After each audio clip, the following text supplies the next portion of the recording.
Which stands, one nation under God, indivisible, with liberty and justice for all. Thank you very much. Roll call, please. Mayor Velasquez. Here. City Council members Clower. Here. Gomez. Here. Friend. Here. Luna. City Manager Avera. Present. City Attorney Brad Sullivan. Present. Chief of Police David Westrick. Here. And City Clerk Tom Graves. Thank you very much. Verification of agenda posting.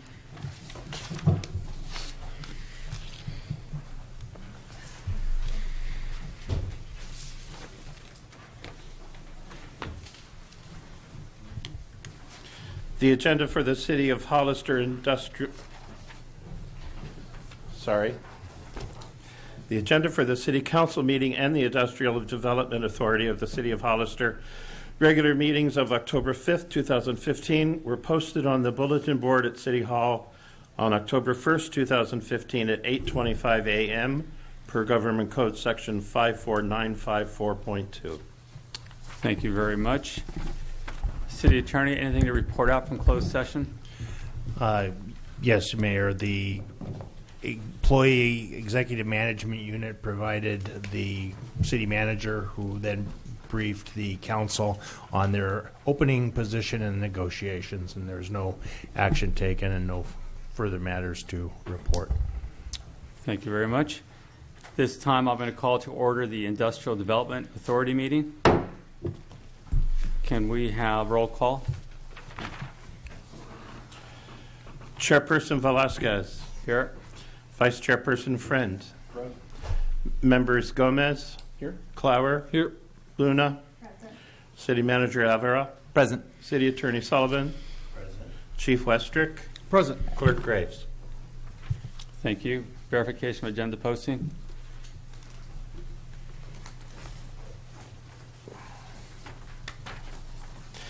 The agenda for the City of Hollister Industrial Development Authority meeting of October 5th, 2015 was posted on the bulletin board at City Hall on October 1st, 2015 at 8:25 a.m. per Government Code Section 54954.2. Thank you very much. We'll move to item 1, consent resolution. Is there a motion? Is there a second? Second. All in favor? Aye. Aye. Motion carries. Item 2, public input. This is the time for anyone in the audience to speak on any item not on the agenda and within the subject matter's jurisdiction of the IDA. When the clerk calls your name, please come to the podium, state your name and address for the record, and speak to the authority members. Each speaker will be limited to 3 minutes. Please note that state law prohibits the IDA from discussing or taking action on any item not on the agenda. Do we have any speaker cards? There are no speaker cards. Thank you very much. Item. You want to speak on for this committee? Oh, go ahead.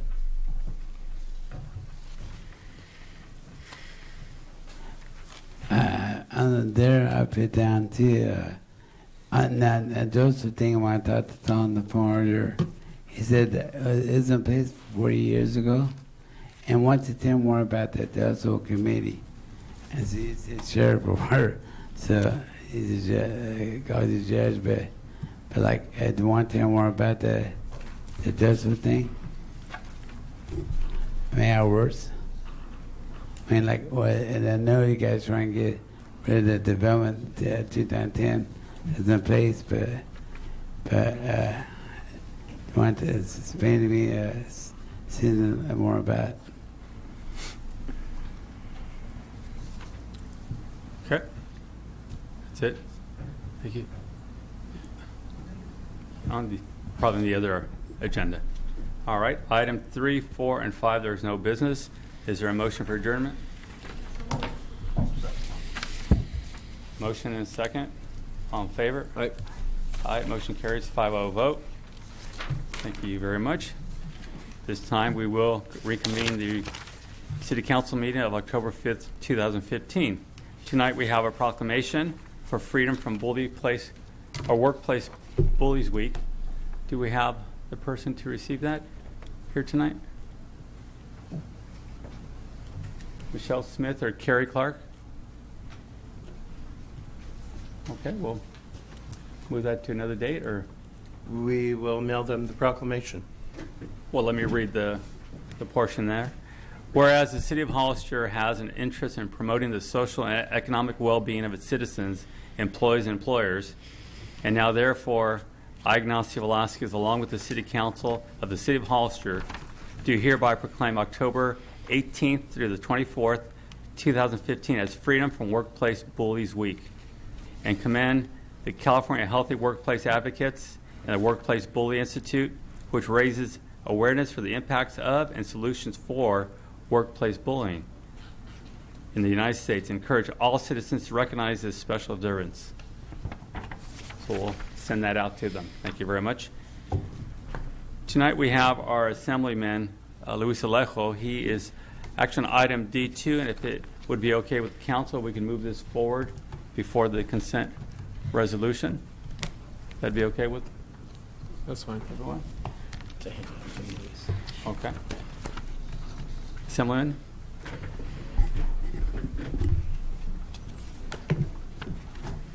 Good evening, Watsonville. Hollis. I'm coming from Watsonville. That's it. Sit back down. I used to be at home. You go back to D2. Let me start over. That's $5 Good in evening. staff meeting. We got to edit the tape now. We have to do a lot of work. I got a lot of cities to cover. All right. Well, thank you. It's good to be here, and I thank you for giving me just a few minutes of your time. I know you guys are always very busy in your city council agendas, but I try to always come before the Hollister City Council at least once a year to give a brief update to the public and to all of you about the work that we're doing in Sacramento. This was another remarkable legislative session. It just ended on September 11th. And we have, I think, until October 11th to see the remaining bills that Governor Brown might sign into law. But there's some exciting things to report for the residents of San Benito County. And we have a PowerPoint. I don't know who's going to help me click. I'm going to help you, Luis. Thank you. We'll go to the next slide. Of course, like we're always just reminding people, I continue to serve as the chair of the Assembly Environmental Safety and Toxic Materials Committee. In the Assembly, all bills that relate to topics regarding clean air, environmental safety, toxics, water quality issues, pesticides, those are all bills that go before me for recommendation. But I'm also very proud to continue serving as the chairman of the California Latino Legislative Caucus. And also, I continue to serve on the Judiciary Committee, the Government Organization, Local Government, and Veteran Affairs Committee. And I do have my staffer, Daniel Dodge. Him and Javier Gomez both cover San Benito County for me when I'm not able to be here in person. And we also have some materials that we're passing out, including our annual There Ought to Be a Law contest. So everyday citizens, hardworking citizens, could submit their ideas for legislation for the 2016 legislative session. This map I put up is just to give the public an idea of my district. I cover 9 cities, parts of 4 counties, starting as far north as Morgan Hill, and then, of course, all of San Benito County, Watsonville, which is South Santa Cruz County, and most of Monterey County, including the beautiful Big Sur coastline. 500,000 residents in my assembly district. But I just want to give a quick overview of this legislative session. 2 years ago, I sent 11 bills to the governor. 100% of those got signed into law. Last year, I sent 12 bills to the governor. 11 got signed into law. The only one that didn't was included in my package this year and got signed. And this year, I sent 18 bills to the governor, which is my highest out of all my 5 years in the assembly. And 10 have been signed so far, 8 more to go. But some bills that I carried out legislation didn't proceed as individual bills, but they became budget plays. And I'm very proud to report that 2 very important ones were implemented into the budget. One was to increase Cal Grant funding for an additional $50 million for, that number is wrong out there, but it's supposed to be 28,500 community college students. But we increased funding for a community college, and that was originally my competitive Cal Grant bills, AB 200. And then also I fought to restore money to the EOPS program, which helps a lot of our students that are transitioning to community college be successful and move on to universities, and that was originally my AB 490. Another big budget play was the signing of the Earned Income Tax Credit, which includes $380 million to help our neediest families through a tax credit. When they file their taxes, they'll get a little bit more, which helps our most needy families in our state get by a little easier. But for San Benito County, we have had some big budget plays.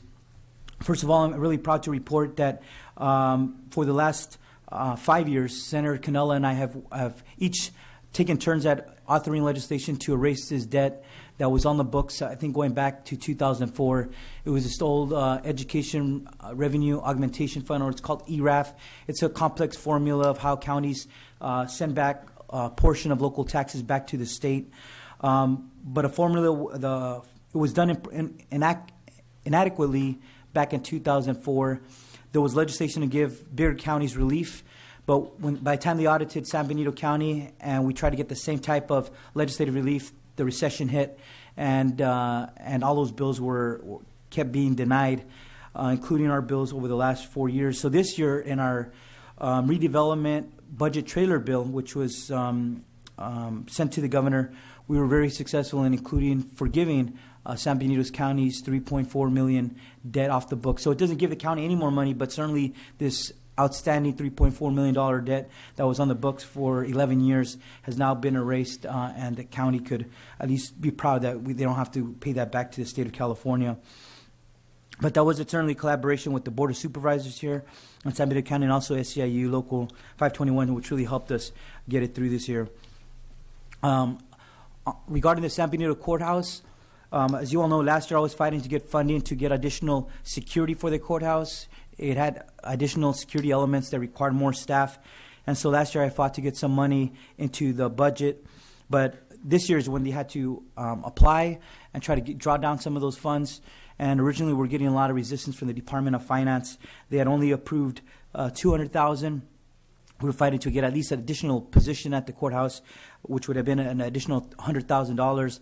I brought down the Department of Staff, which did a tour with our presiding judge, our county CAO, our sheriff, and after meeting everyone and doing a walkthrough, we were able to secure those $100,000 additional dollars per year. The reason I say that's important is that once it's locked in, that's the way it's going to be every year after that. So every year we would get the additional $100,000, which over 10 years, that's $1 million more for court security. And I think that was another local victory for San Benito County's new beautiful courthouse. As chairman of the caucus, we also joined together with other legislators to put some additional things into the budget that we thought were important for our local communities. The biggest victory was certainly including $15 million that was approved by the governor only to help lawful permanent residents. These are legal immigrants that can become U.S. citizens. They just need the help to take English classes, pass the civics test, pass their interviews so they can become U.S. citizens. Never in the history of California had the legislature included $15 million, but we were successful in being able to do that. And also it includes assistance if DAPA and DACA, the federal immigration programs, are ever able to be vindicated and cleared through the courts. It would also provide assistance for that. We also included health care for all, an additional $40 million for children, regardless of their immigration status, and also $3.5 million for farm worker housing. As we all know, there's a big need in our agricultural counties. We think that's still not enough. We're going to fight next year to include more money for farm worker housing in our state. This next slide is just a report on two bills that were passed in 2013, but implementation is taking place this year and early next year.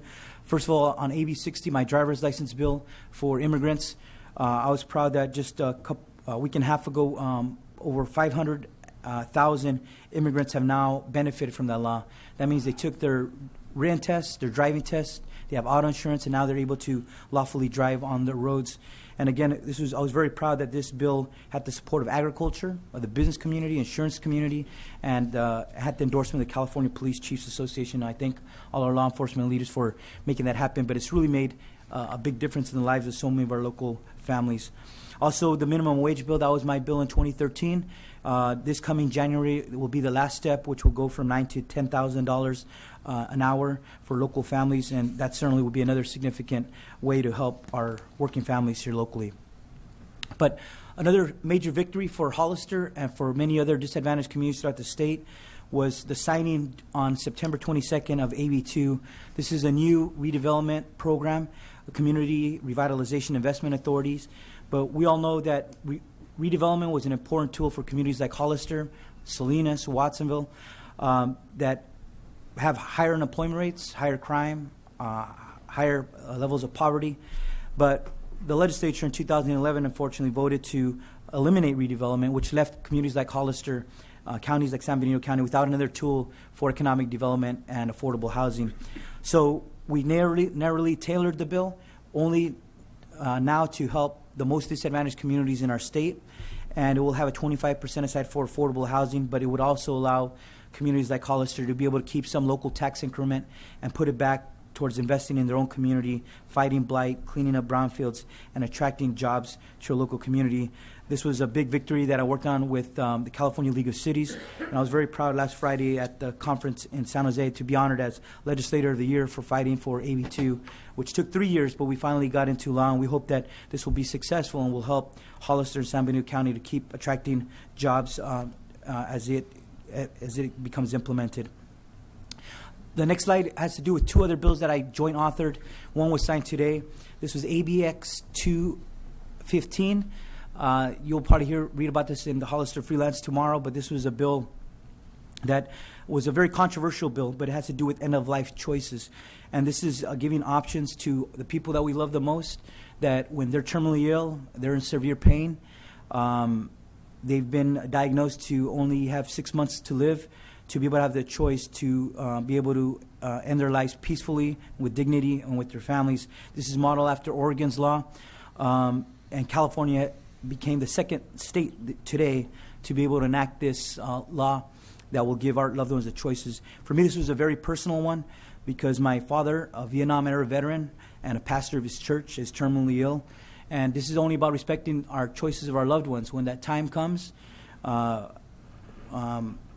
we respect their choices at the end of life. And so this was important to my own family and certainly to many other Californians who fought to make this law a reality today. The second bill that's up there is another bill I jointly authored, another big landmark bill because it would automatically register all U.S. citizens that are registered with a driver's license through the Department of Motor Vehicles to become automatically registered to vote. We certainly have a crisis. Last June's election, we saw the lowest voter turnout since 1946 in California.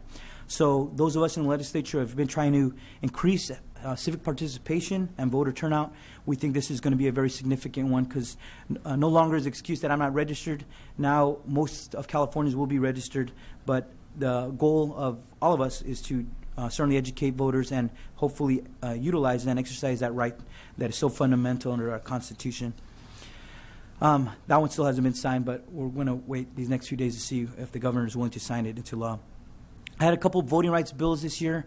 This one had to do with expanding the California Voting Rights Act for communities just like Hollister that move to district elections, that as they draw boundaries in cities throughout the state and more cities are moving towards district elections, that if boundaries are not drawn in a way that's fair to voters, if they try to compact or dilute the vote of voters, this would be an avenue for the court to be able to review it and make sure that they're drawn fairly. This was a bill that I authored, but it was sponsored by our Secretary of State, Alex Padilla. The second bill I carried is AB 400 on the next slide. This is a bill just to utilize our highway signs that when voting day comes around, that we're able just to remind voters. A very simple bill, but a very important one to remind voters that is so critical for them to utilize their right to vote, to be able to decide who the representatives are. But we made sure that these signs will not be utilized in cases of emergency, amber alerts, blue alerts, traffic alerts, or other safety alerts. Those all have priority over these simple voting reminders. I had also had on, I think it was on Tuesday, a few days ago, last week, we had a governor signed 5 bills of mine that just help protect our communities from pollution. It gives the Department of Toxic Substance Control more power to hold polluters accountable, and have that photo of Excite because that was a battery plant in Los Angeles that was recycling car batteries, but that was emitting toxic emissions. And now there's a new study that just came out where the Department of Toxics expects that 10,000 homes around this battery plant have high excessive levels of lead in, and it'll probably be one of the largest Superfund cleanup projects in the billions of dollars down in Los Angeles. And these are the reasons we have environmental laws to make sure we're protecting our air, our communities. And I was proud the governor sent out a press release signing my 5 bills just a few days ago. A few additional items. One on the education realm had to do with trying to save taxpayer dollars. This was something I worked closely with the Superintendents Association, ACSA, Association of California School Superintendents. But it was kind of surprising under law that whether you did a good job or a bad job, that our state code would allow up to 18 months severance pay for superintendents, and that became the norm. And even if a superintendent were to have committed fraudulent activity, they could still get paid up to 6 months of severance pay. We changed that. That was a law that was part of an editorial by KSBW just a few days ago. But this one tries to reform that. So we try to work with our superintendents, find a more reasonable middle ground. So instead of 18 months severance, and just imagine if you were getting paid $300,000, you could get a severance of $450,000. And when you do that, that means there's less money for teachers, for students, classroom resources. So we found a compromise. Instead of 18 months, it caps it at 12 months. Instead of 6 months when there's been fraudulent or malfeasance, we brought that number down to 0. In those cases, the superintendent would get paid nothing for fraudulent or malfeasance. So we thought that was a good law, and the governor agreed with us, and we hope that ends up saving school districts hundreds of thousands of dollars each year. Another landmark bill, this was a huge bill that had to do with these eye vision places. You see them at JCPenney's or at Costco, Lens Crafters, Walmart. These are places that are becoming more and more popular for everyday working families to have access to vision care. Much more affordable. Their hours are in the evenings and weekends when sometimes working families are able to access those. But there was a huge 20-year dispute, lawsuits, enforcement by the Attorney General's office, and it was certainly going to impact many jobs of optometrists across the state that work at these types of centers that I just mentioned. So I rolled up my sleeves, worked with the governor's office, Attorney General Kamala Harris's office, the optometrist, all these different types of businesses that I just mentioned. And we found a compromise after 20 years, and we're able to resolve this ongoing dispute. This bill was signed into law, but it's going to help ensure that our families continue to have access to affordable vision care at all those types of businesses. Very proud of doing that. We had, I think, 10 meetings with the governor, over 2 hours meeting long on that bill alone. Regarding our courts, we also expanded a very important expedited jury trial. This will save the courts millions of dollars, save millions in attorneys' fees for all parties. But this was something I worked out with the attorneys and with our courts, and the governor agreed that this expedited jury trial for these cases of $25,000 or less made sense, and will hopefully save our courts and help some of our cases move faster in the future. I have another bill that's pending before the governor. It's a very important bill, but this was important to minority businesses, women businesses, disabled veteran businesses, LGBT-owned businesses, in terms of procurement contracts with the Energy Commission. The Energy Commission procures millions of dollars of contracts each year, but unless they have a plan of how they're going to outreach to minority businesses, that often doesn't happen. And we modeled this bill after what the California Public Utilities Commission did, and it was very successful. Much more contracts being issued out to all aspects of California, and we hope that the same will happen with the California Energy Commission, and we think we have a good chance for this bill to get signed in the next few days.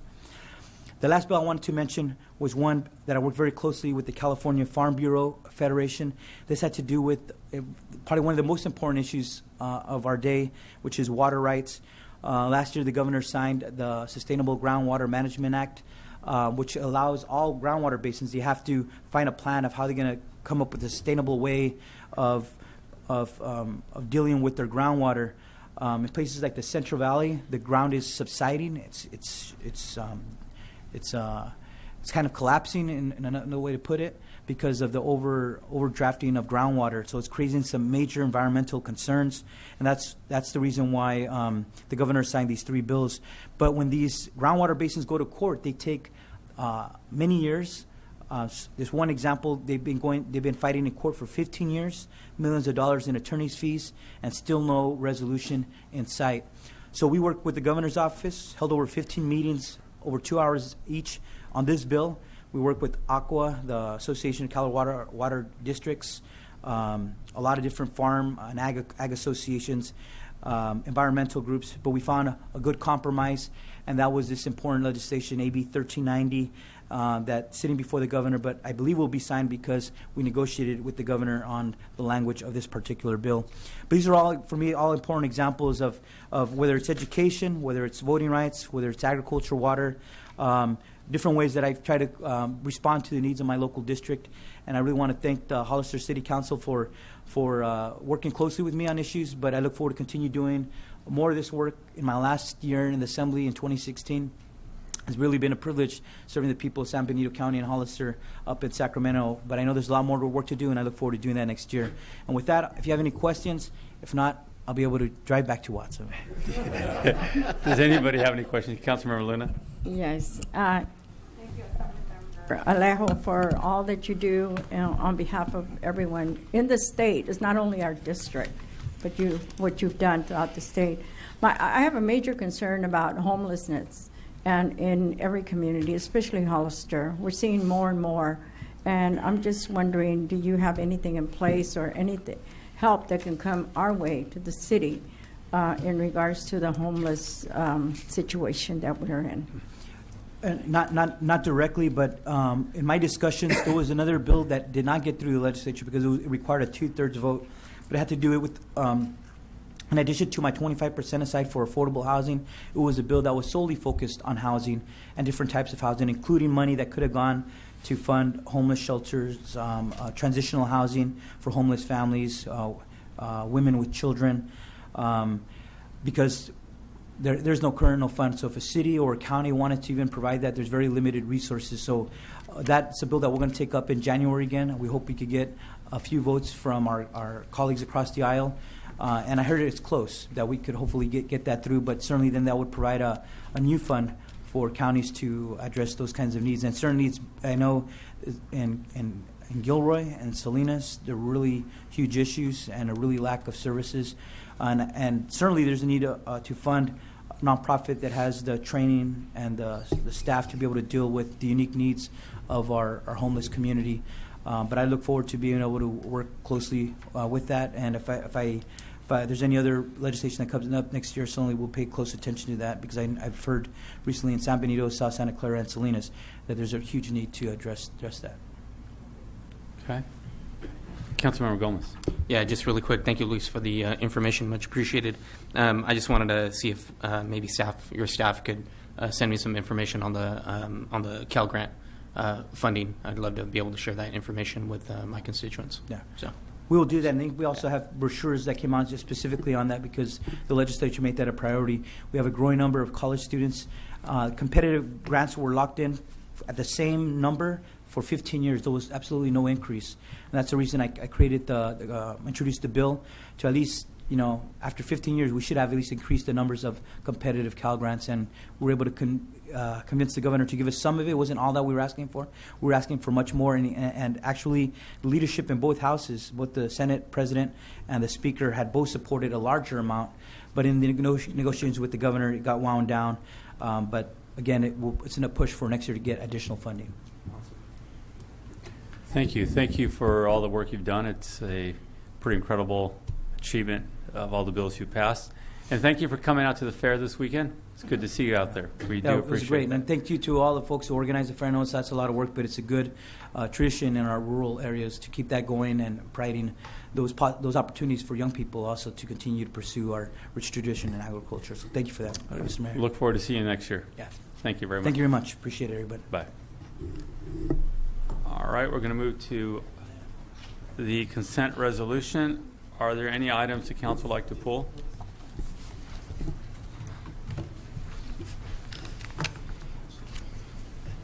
All right, there's no items from the council. I make a motion that we approve the consent calendar. There's a motion. Motion and a second. All in favor? Aye. Aye. Motion carries. 5-0 vote. move forward to item B1.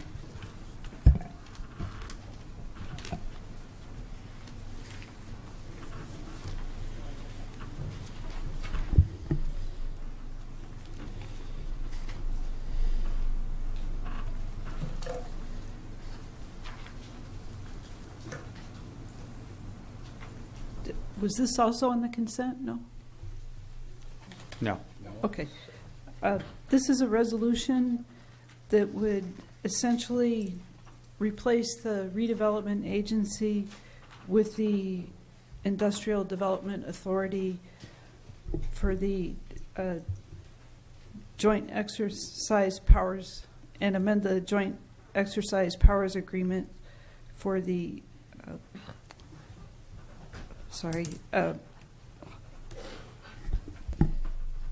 Joint Power Financing Authority. Essentially, back in 1989, the City Council and the Redevelopment Agency became partners for the Joint Power Financing Authority, and through that partnership, they successfully approved bonds in connection, numerous bonds. As you know, the Hollister Redevelopment Agency dissolved. We have the successor agency. The powers of the successor agency are limited to winding down the affairs of the former redevelopment agency. The RDA bonds will expire in 2032, but it's expected that the city would continue to use bond funding as a source to do public work projects. A great example is the wastewater reclamation facility that was constructed recently. So the purpose of this resolution is to replace the redevelopment agency in the JPFA with the Industrial Development Authority, and amending the agreement. We're recommending that you approve the resolution. All right. Is there any questions from council? No. Councilmember Clower? Yeah, can I just get some clarification on why we're doing it now, since 2032 is when the bonds are supposed to be? Sure.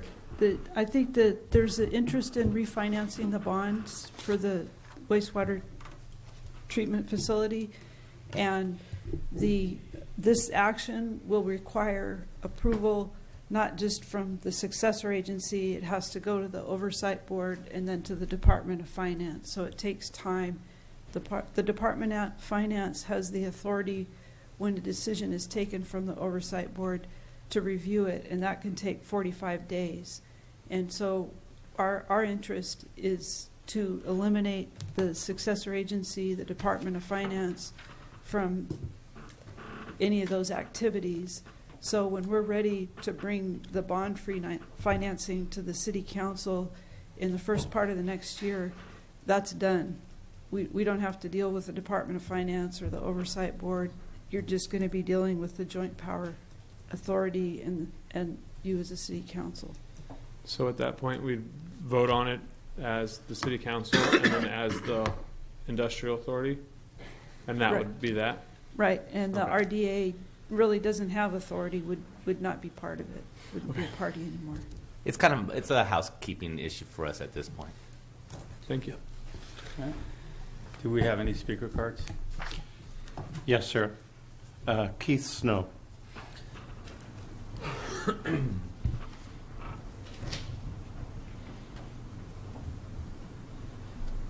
Don't read in the back of the car.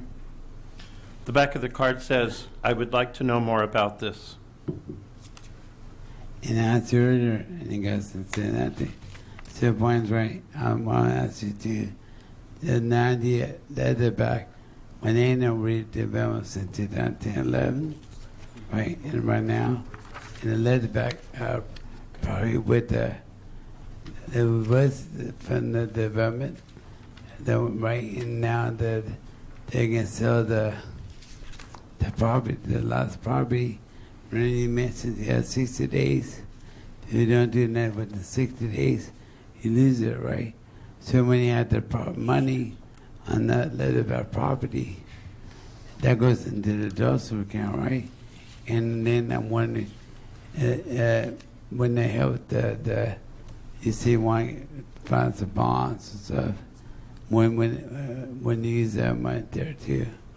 So why don't you tell me one downtown like I tell you before, it was this implement 40 years ago. That's what committee want to tell like I'm not gonna vote on that for, but I mean, is there more protection with the city or Australians or like tell more about how you guys operate? Thanks. Well, as the speaker mentioned earlier, we're trying to refinance the sewer bonds, and this is just part of the paperwork that has to take place beforehand. So when we're ready to, or when they're ready to issue the bonds, we'll be able to move forward and get the bonds reissued at a lower rate. That's going to save us about $1 million a year. That's why we're working on this. All right? That's it. Thank you. Do we have any other speaker cards? No, sir. Okay. Thank you very much. Is there a motion? Council? So move. Second. There's a motion and a second. All in favor? Aye. Aye. Motion carries. 5-0 vote. Thank you very much. Public input. This is a time for anyone in the audience to speak on any item not on the agenda and within the subject matter jurisdiction of the council. When the city clerk calls your name, please come to the podium, state your name and city for the record, and speak to the city council. Each speaker will be limited to 3 minutes. Please note that state law prohibits the city council from discussing or taking action on any item not on the agenda. Do we have any speaker cards? Yes, sir. First speaker is Jennifer Coyle.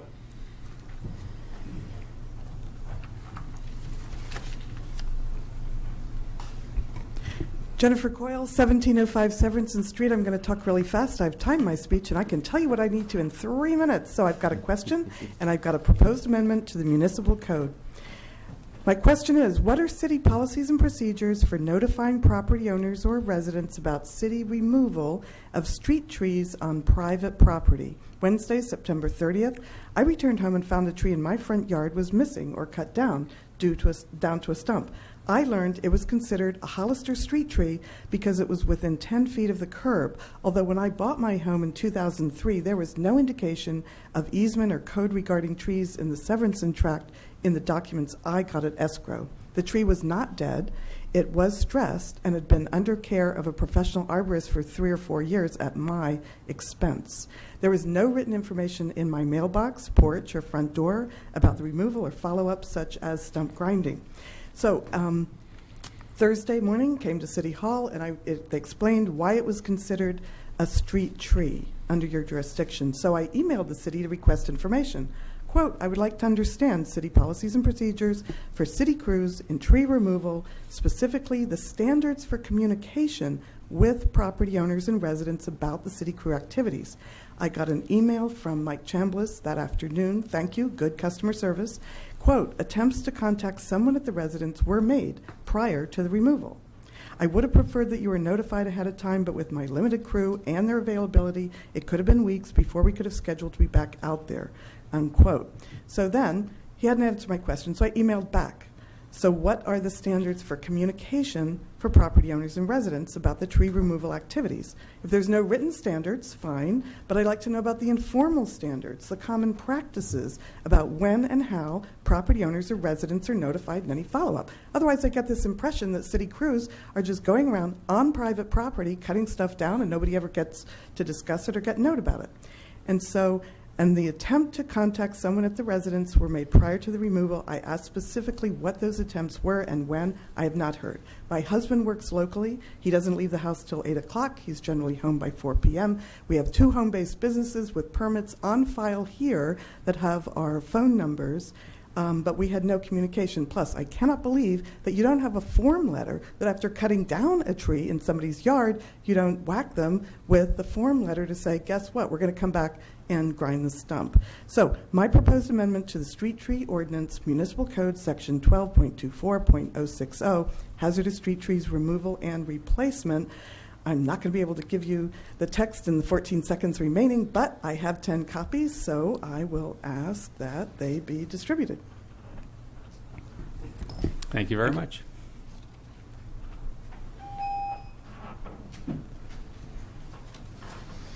Keith Snow.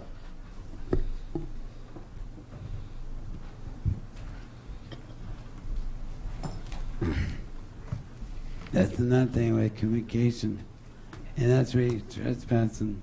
For you guys to at least get there for things to tree down. That really is considered trespassing. And we were on the agenda too on the A3 about the loss report too. But one thing that I learned that a lot of residents of feedback and emails. We need more for the people. We need more, like I'm trying the email bill, connected back. At that time, a news signal, it gets back to right away on the phone or anything. The bill, the manager, want to talk to nothing back. And then when on vacation, I don't know if it came back today or a couple of days ago, at least give me a bill back. Because I want to do, like Mike Chalmers, now want me too, and with the city manager and the mayor, right? Because like a lot of things here, I see we talk about doing, you guys implement things, but I mean the point is right.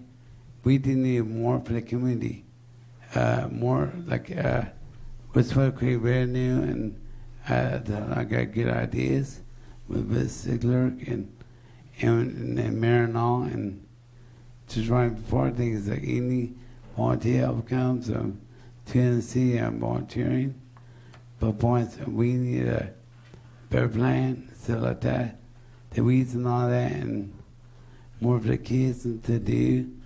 But things there, like I'll put there our layers to get that done, right? Because I live out Sunslope and Fairview. There are 2 layers.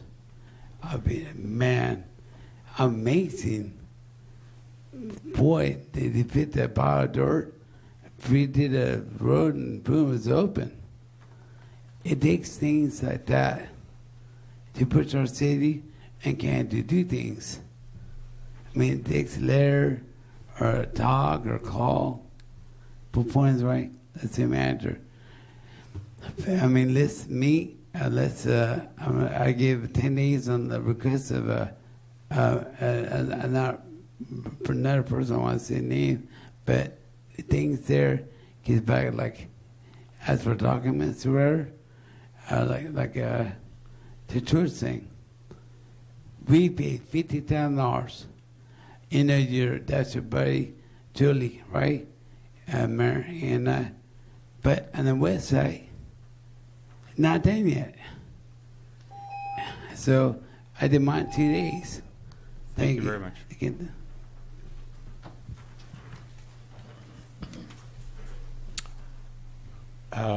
Marty Rothman. Marty Richmond. Yes, sir.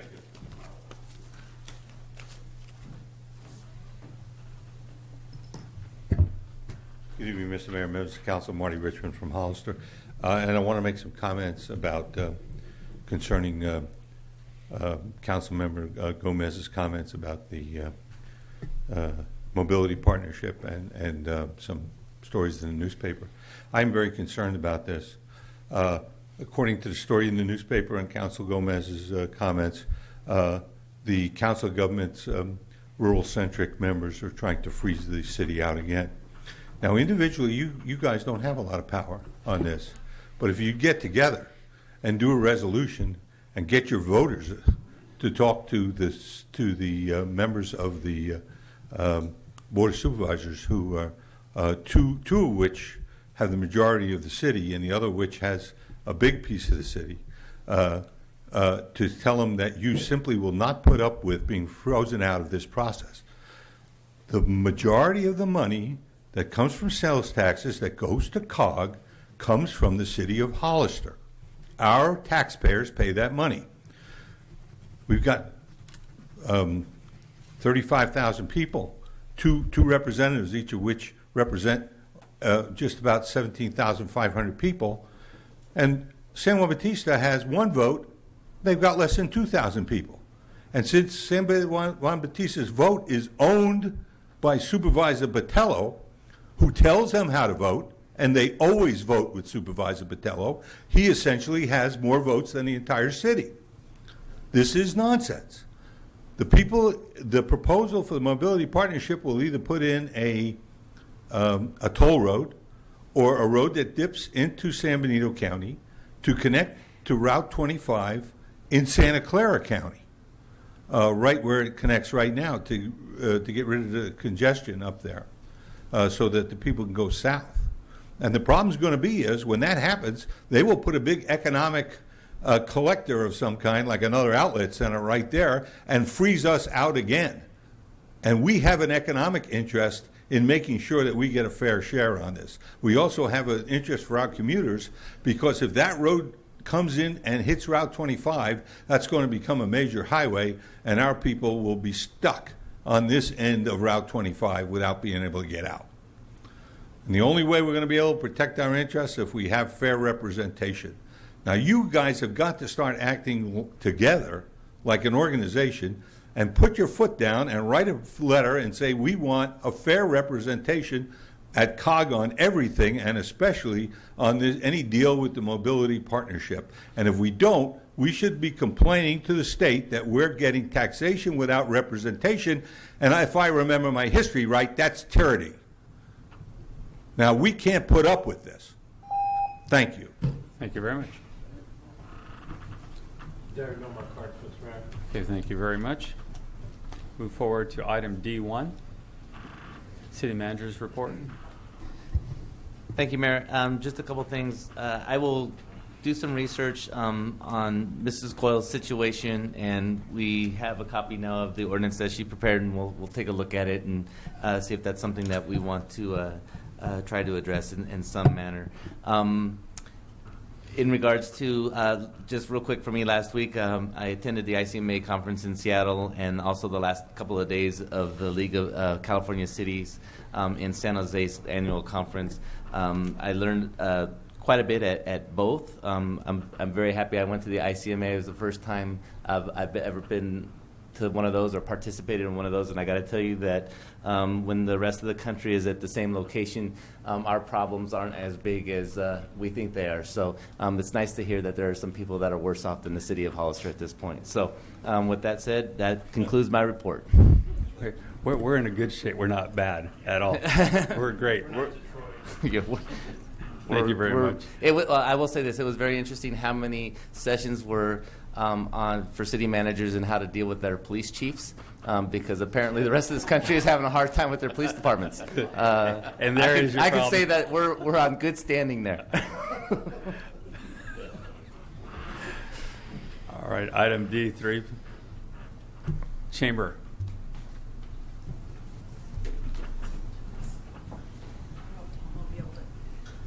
Okay, I'm going to have Tom help me with this. It's been 6 months since we took on the tourism efforts, and I am happy to reveal our website this evening, the Discover San Benito County. So, Tom, if you can bring it up for me. I can't control it, so I'm going to have a hard time here. So the logo that we chose, this is the logo. It says Discover San Benito. And so that is up on the top. This is the scrolling bar down at the bottom here. You could go to the wineries, tourism, unique shopping. That bird supposedly is in San Benito County. I don't know. I'm told it is. Pinnacles is on here. It has pull downs. This isn't going live until Friday, so this is just an overview. If you go to Discover San Benito and History, Tom, for me. Right there. You should be able to click on it. No? Clicking. There we go. Okay. Whoops. Can I? Okay. And just scroll down. That shows Mission San Juan Bautista. Tells the history about our county. On the right-hand side, you can see that you can click to dining. No, on left-hand side. I don't know. This side over here. You can click on dining. It'll take you to other areas of the website. You can go ahead and click on dining if you want to. And then they can click on continue. It'll give them a list of everything within San Benito County.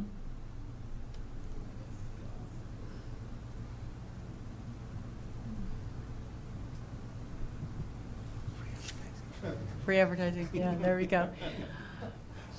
If we go up to the top and hit Hollister, on Discover San Benito County Hollister, everything there. It has Hollister, San Juan Bautista, Panoche, New Idria, Aromas. Every city is on there. So that is Hollister's page. It tells about the city of Hollister. And it took a lot of writers, a lot of hours to put all this content together so far, and it's still a work in progress. There's a things to do tab at the top. It has several things to do. It has birding, golf, itineraries that they can log onto, the wineries. So if we go to birding, seems a little slow. And it might be because this is just a link. It tells about the birds, and thanks to Mark Paxton, we have information about where you can find birds, over 300 birds within San Benito County. So all those birders that want to come here and go bird watching and spend their money and stay here. And then we have golf.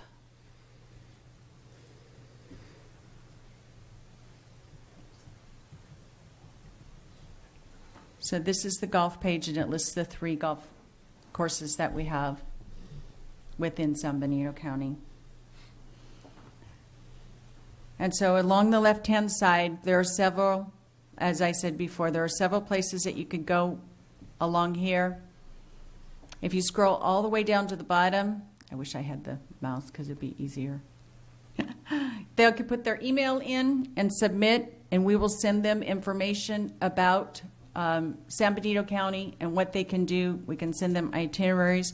We're going to have a newsletter that is devoted just to tourism, so they will be able to sign up for that and find out about San Benito County. And then if you scroll up, Tom, and go to the left-hand side where it says parks.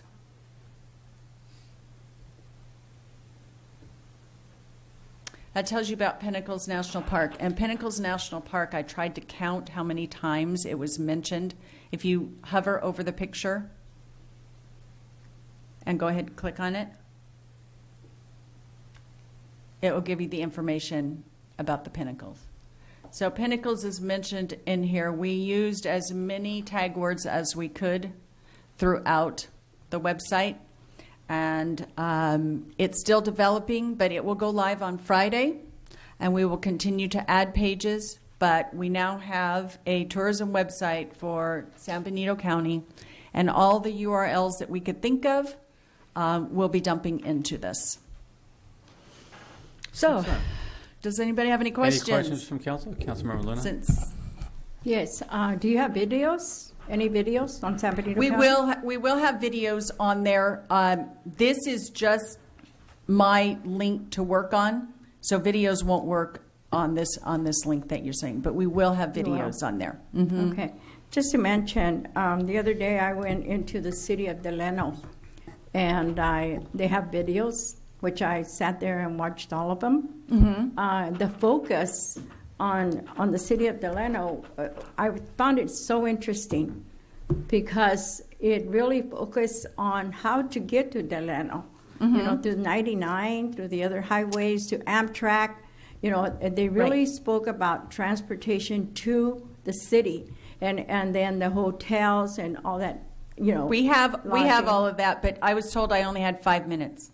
Okay. So there's all of that on the website, but Tom told me I had 5 minutes, so I had to pick and choose what I was. But we do have transportation, and it does show on there how to get there and explain how to get there. They can also contact us for visitor's guide and visitor's information. So those pages are on there. There's a map on how to get to San Benito County. And but sites, that will be sites to see. Do you have Indian Canyon? Because I We will- mentioned that before. Yes, I know you have. And yes, we are working on it. The problem is we've put in over 100 hours already writing, and there's just 2 of us, maybe 3 or 4 people working on this. So we will be adding pages as we go along. But we need to get it launched and we need to get it started. But we will be adding pages as we go. So there will be more information. Okay, thank you. Maybe you can have all those different areas help you write Yes. it, and you can just and we link are it, make it easier for yourselves. Yeah. Other, Because the Indian Canyon has a website, Right. and I think that what they could do is link it. yeah, exactly right. And we're not at that point yet, but we will be doing that. Are there any other questions from council? All right, well, thank you very much. It's Okay. looking good. Item E, there's no business. Item F1. I have a public speaker card for item E1, sir. Item, I'm sorry, there is none. there's no, F1 would be the next item. Was that F1? I have one for E1. I don't have one for F1. The next item is F1. We're going to go through that next. I'm sorry? That's the consent resolution. We've gone through that already. I'm sorry, Mr. Snow. We're going through item F1. Who is the... That's Chief, my that's yours? item, yes. So F1 is for an MOU with the high school for a school resource officer. Mr. Snow? Unfortunately, we earlier this year applied for a federal COPS grant. We weren't able to receive that this year, although we received a COPS grant the last 2 years. So we want to push forward with this. The high school has actually agreed to fund half of a police officer to work as a school resource officer at the high school, which would follow this MOU that we're proposing tonight. What would allow us to do is to actually have 3 school resource officers in our community. And given the time, this last week we've had some pretty tremendous tragedies at our schools this last year. I don't think this could come at a more appropriate time. These are important resources first to have, not only for the school, but also for the programs that we're doing at the schools. As you know, we've done an anti-bullying program at our elementary schools for the last 5 years. And we've also added, about 4 years ago, the GREAT program. What we're planning on doing is actually training this 3rd SRO with all of those programs as well. So when there is a deficiency at one of these schools, we can just fill in with that 3rd SRO. And we've actually spoke to both the high school district and the Hollister School District about allowing us to actually flex those officers through those, and they're all in agreement to do that, as well as, for example, if there's a need for at a football game or a basketball game to have an extra officer on scene as well. So, I'm recommending to go forward and go with this right now. Okay. Can we remove that from the screen? Is there any questions from City Council? Yeah. Councilmember Clower? Thank you, Chief. So my question is in regards to overtime on number 1 on the easiest way I can say it is page 100 of 101 on the agenda packet. It says that the school district will pay for half excluding overtime expenses, and I maybe don't necessarily understand the nature of the hours that the officer will work, but I imagine there's going to be some night and maybe even weekend opportunities to work. As the school officer, they flex their time for school events. So really the only opportunity for them for overtime would be for an event or an issue that we would bring at the PDs, like a checkpoint or something like that. So that's sort of the agreement we've done with Hollister School District. So that if there's an actual event that occurs at night, we just flex them to night, and there wouldn't be any overtime associated. So there really isn't really a need for that in ours, only if we have it for the city of Hollister. Awesome. Thank you. Okay. Councilmember Gomez. Yeah, thank you, Mr. Mayor, and thank you, Chief, for bringing this up. Last couple of weeks ago, when we had the discussion on Nash Road, I tried to put in a little plug for the gang prevention coordinator position, some funding. I haven't received an email of enthusiasm behind that. Has anybody else? Yeah, we discussed it at one of our meetings the other day. Yeah. Oh my gosh! Yes. All right, great. I think it is. There is an El Nino coming. All right, great. That's good to hear. Anyway, I'm supportive of this. Thanks. Okay. Do we have any speaker cards? Keith Snow.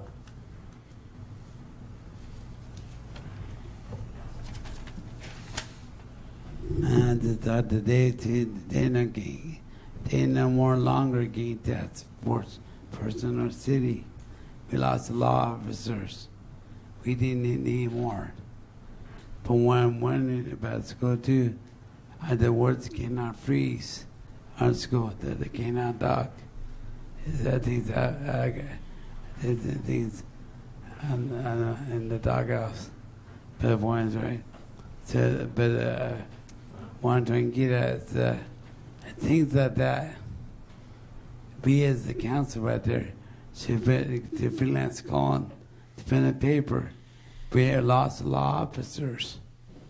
The day Western, honestly, we didn't want officers. As a team, according, that's what I thought the city manager, you guys don't want to hear nothing.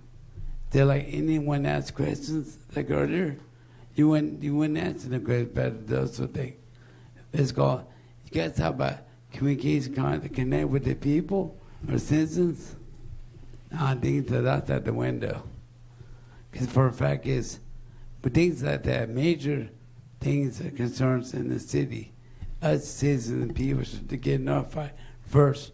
Because you the voters are the connected. You guys are there, the people, the citizens like me. You know what I'm saying? So the point is right. We're listening to officers when we had to do a thing with school, whatever, right? And not. I think this thing's here before, while back last year. Skin the officer with school. I mean, I think we did this before. If you look at my car right there, that's how I put it.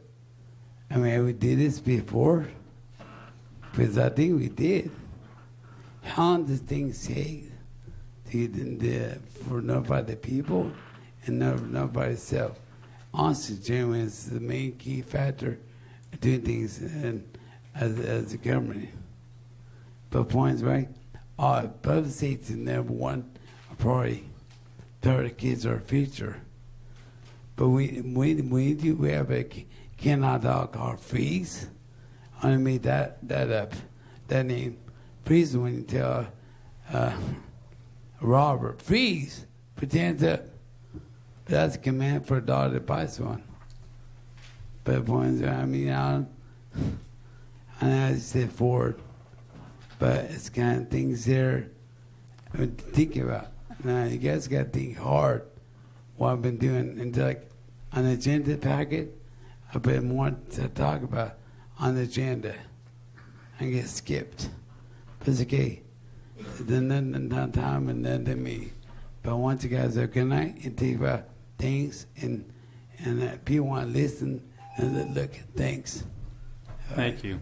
Just for clarification, Mr. Snow, this hasn't been talked about for several years. This is the third officer we'll be hiring, partnering with the school. So we're very excited about it.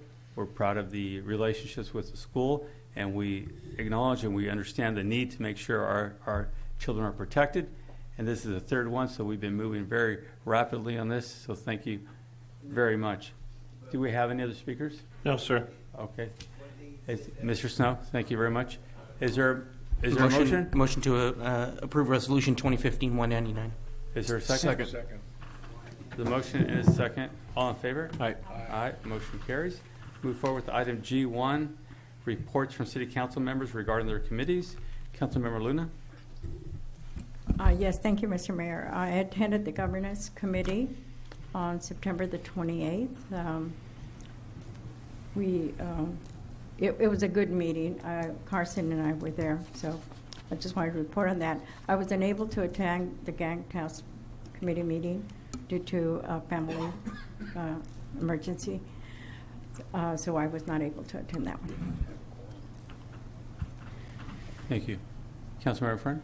No, I was unable to attend the Gang Task Force meeting because of the League of Cities, and from what I understand, they did not have a meeting because they didn't have a quorum. So. All right.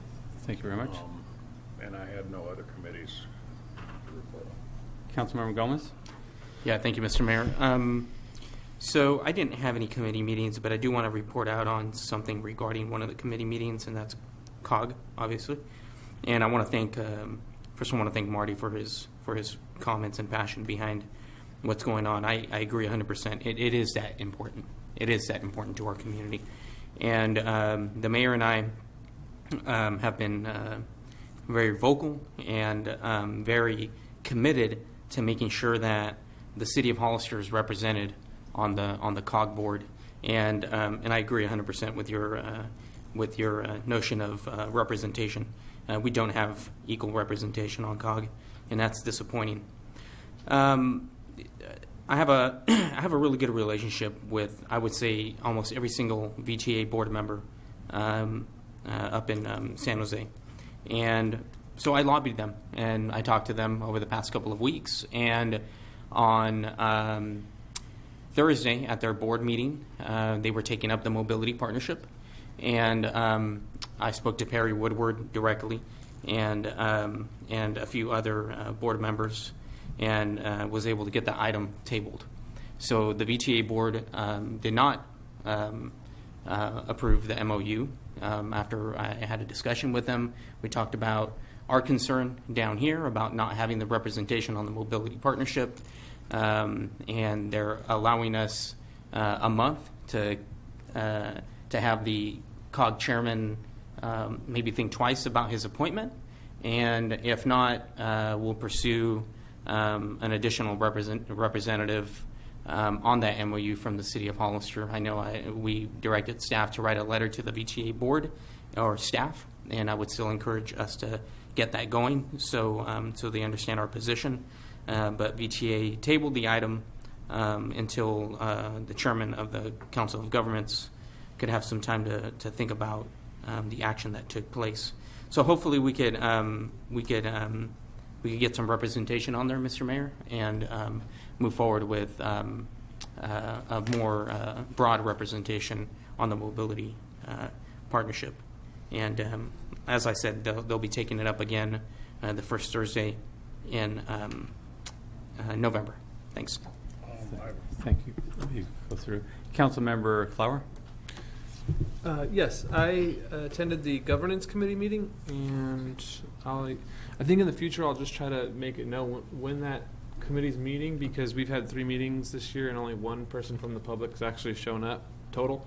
So it was exciting to see somebody out there at this last meeting. But the 2 major things that they talked about was the new update for the master plan for the Hollister Urban Area Water District. That's going to be due July of next year, and that'll be interesting because they're going to take into account the wastewater and the water needs for the expected growth and the growth that's happened over the last few years compared to what they projected. So that'll be neat. And then the second thing was the West Hills Water Treatment Plant. Dirt work has started, and in the coming months we should be able to expect a site visit, which will be pretty neat. That's it. Excellent. Councilmember Friend, you had an additional comment? I just wanted to ask a question with Victor's report. Thank you very much for bringing that up. I think, and you're the members of COG, and I want you to tell me if I'm right or wrong, but I think we should take an action as a council to take action against COG. I think we're underrepresented at COG.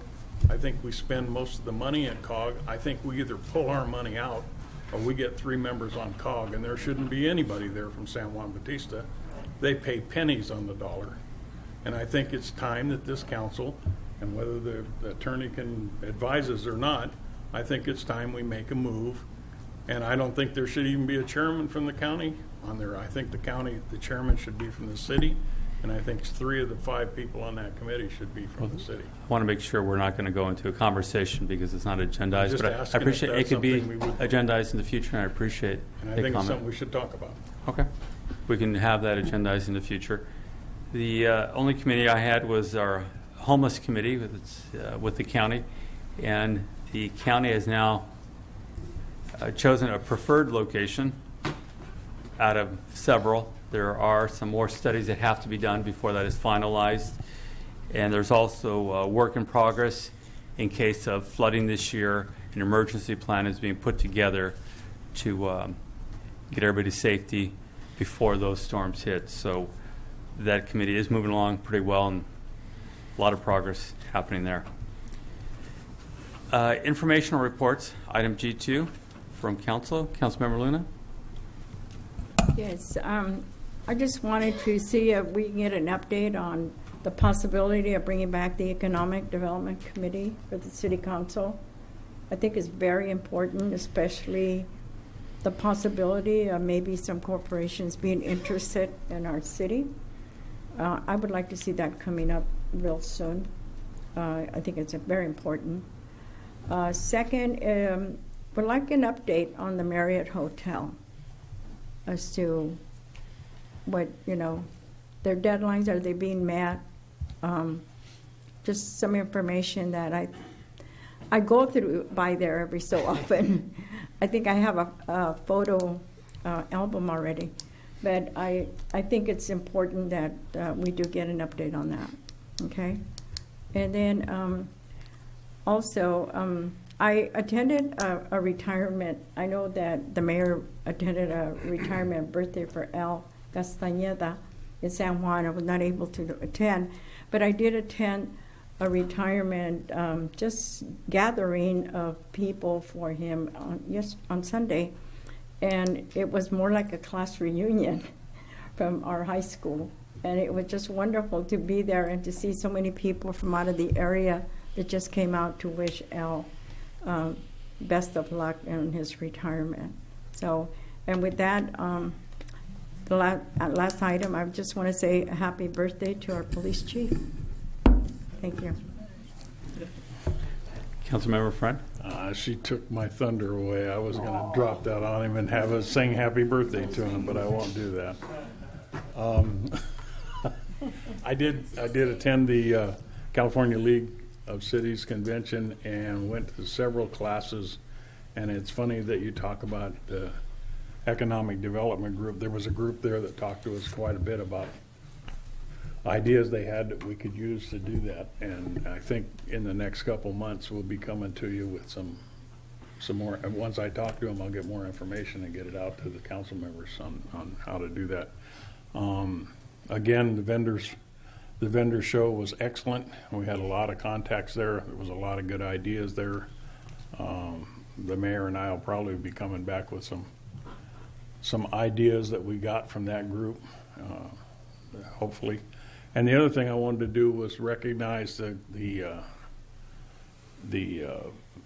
people out at the fair for the Veterans Appreciation ceremony they did. It was well reserved.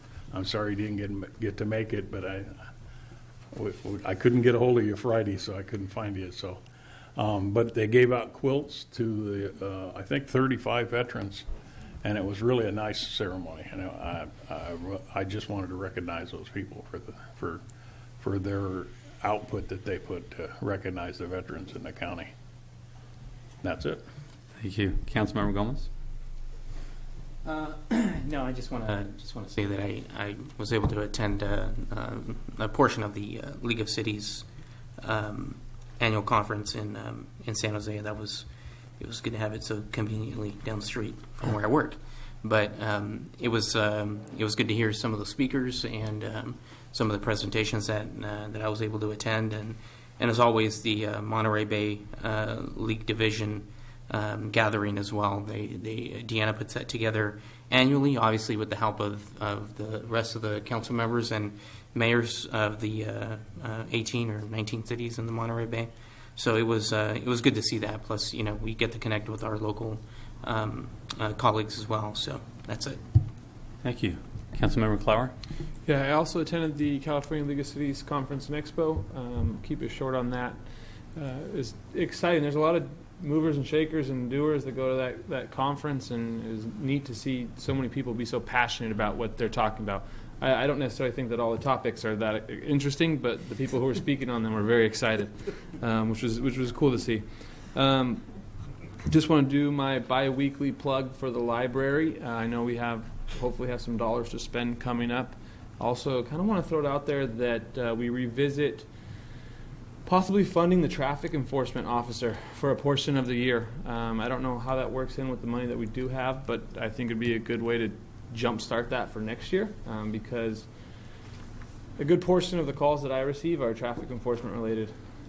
It's probably 75% of the calls are traffic enforcement related, and I think a lot of it, people want to slow down certain roads, but certain roads aren't built to be slowed down. They're built to be driven on at a certain speed, and if we can enforce that speed, I think that's a better option.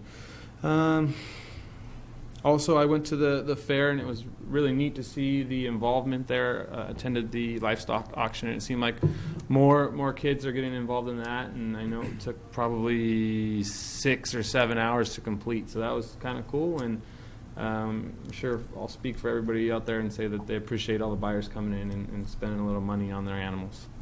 Thanks. Thank you.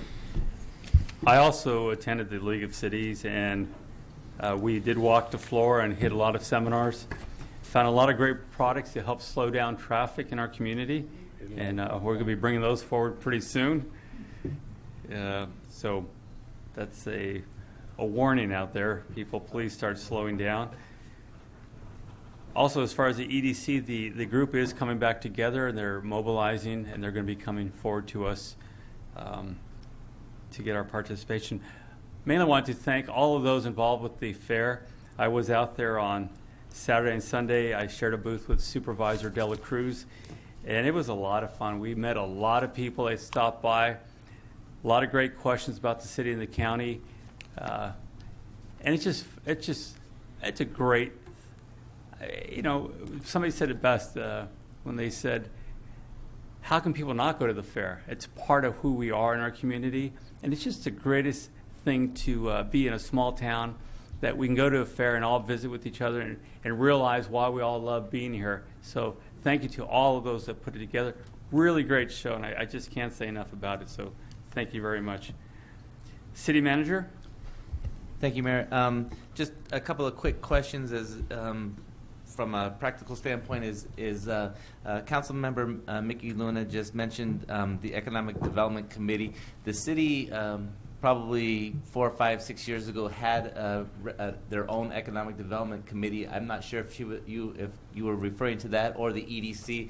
As Mayor Velasquez just said, tomorrow at 3:30, I think I have an EDC meeting here in the building. So if you would like, we can bring back our own subcommittee for EDC so that I can keep you up to date on some of the economic development activities, and we can throw around ideas here. Or if you wanted to participate in EDC, I know that they would love to have your participation as well as your money, probably that's to some extent. So in regards to the Marriott Hotel, what I would say is this, is that about 3 or 4 weeks ago, they were about 61 or 62 days behind schedule, but they are hoping to sort of make it up. When I was by there the other day, I noticed, the first floor is framed, obviously, and things are, I think they're going to be moving along much quicker. But I do want to forewarn everybody, the building goes up relatively quickly, but it is a hotel, and what you don't see on the inside takes a whole lot longer than it seems like it should. So, it's going to look finished way before it is finished. So that's just the kind of the aspects of construction. And I also think that I saw some equipment over at the Les Schwab site behind Walgreens, so I think ground has been broken there, and some of that is going to be moving forward. And I have a meeting with the Hawkins Development Group on Wednesday to talk about their next phases of that particular project as well from an economic development perspective. So some of those things are going pretty well. Lastly, a COG discussion. My original intent was to have a discussion on COG at like a special study session, but if you would like it agendized at your next regular meeting under reports, I can do that, or we can do something maybe on October 26th. If you'd like to have a longer discussion or a more specialized discussion, I understand that Victor said that the VTA decision was going to be made the first Thursday in November, so as long as we're before that, what's the pleasure of the council? Would you like to have a special meeting or just part of the regular agenda? Well, I personally think it's important enough that we dedicate some time. Some time to? Okay, would you like to have some draft language in a letter or some other supporting documentation from a council as a whole at that time to take some action on, or? Yeah. Yes, Councilman Gomez. Just really quick, just so we know that, I mean, this is going to go, it's proposed to come back to, I don't think Mary's here, but to come back to COG next Thursday. So we have COG on the 15th. So, you know, I'm just letting you guys know, I mean, there's going to be a discussion at COG, regarding this topic. Well, then if it pleases the council, what I'd like to do is maybe have a conversation with the COG members after that meeting, and then we could set a date, whether it be a special or meeting on the 26th. How's that? That would work. That work with everybody? Great, perfect, thank you. And if we do have a special meeting, the tree ordinance would be the right place to have that. That's going to be a long discussion about how we're going to start maintaining these trees, and at what point do we maintain them? At what point do the homeowners maintain? Okay, we can do that at the same time as well. Okay. Okay, thank you very much. Thank you. City Attorney? Nothing, Mayor. Thank you. Chief, birthday boy? Yeah, thank you for all the birthday wishes. Just one thing, this Saturday, 8:30 a.m., 4th and San Benito, we're going to start the Red Ribbon 5K. If you're not in it, I would encourage you folks to come and just to kind of encourage those folks that are in it. It's going to be a bigger event this year, I think, and I'm pretty excited about it. I need lots of encouragement, so. Yeah, I know. I saw you. What time does that start, Chief? Chief, what time does that start Saturday? So the race starts at 8:30 a.m., but the check-in's at 7. Well, I'm not going to be in the race. What time do they get back? Come on down at around 8, and you'll get to see it. I'll throw water on them. All right. City Clerk? I was also at the League of California Cities annual meeting, although I didn't see any one of you, so I have my doubts. You said you waved at me. I did. That's true. I did. I have see bills. I have bills. I have proof. I was sequestered with all the other city clerks. We were talking about clerk things that would take a solemn oath not to divulge. So it was a great conference, and I've been asked to be a I've been asked to serve as a presidential appointee next year on the Administrative Services Policy Committee. So I'll be going to League of California Cities meetings every 3 months or so. Congratulations. Congratulations. All right. Thank you. Okay, H, I, J, and K, there is no business. Is there a motion? Adjournment. There's a motion. Is there a second? Second. Motion is second. All in favor? Aye. Motion carries. 5-0 vote. Thank you very much, everyone, for coming out tonight.